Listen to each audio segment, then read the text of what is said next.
আমাদের প্রায় ১৬০০ কানির মতো জায়গা, ১৬০০ কানির মতো জায়গা আমাদের এই এডিনগর অরুন্ধতিনগর কৃষি গবেষণা কেন্দ্রে রয়েছে।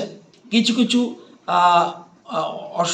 অসাধু লোক যারা কিছু কিছু জায়গা তারা ক্যাপচার করতে চাইছে, সেগুলি আমি ভিজিট করে এসেছি।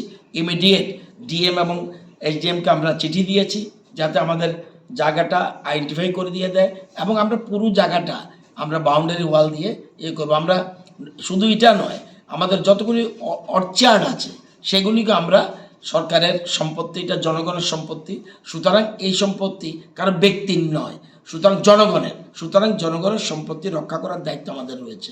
আমরা এখানে আরও কিছু ডেভেলপ করব, আরও নতুন আমরা আমাদের ইন্টারন্যাশনাল রিসার্চ সেন্টারে কেউ আসতে চাইছে এখানে কিছু করার জন্য, আমরা তাদের সাথে একসাথে থেকে কিভাবে কি করা যায় এটা দেখব। মূল কথা এই আমি কৃষিমন্ত্রী হওয়ার পরে এই রিসার্চ সেন্টারতে আসতে পারিনি।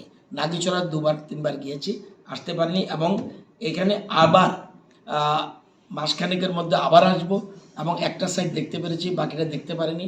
এখন এখানে কি হচ্ছে এই জিনিসটা আমরা ডকুমেন্টারির মাধ্যমে সবটা জেনে নিয়েছি। তো আগামী দিনে এই রিসার্চ সেন্টারকে আরও শক্তিশালী করব।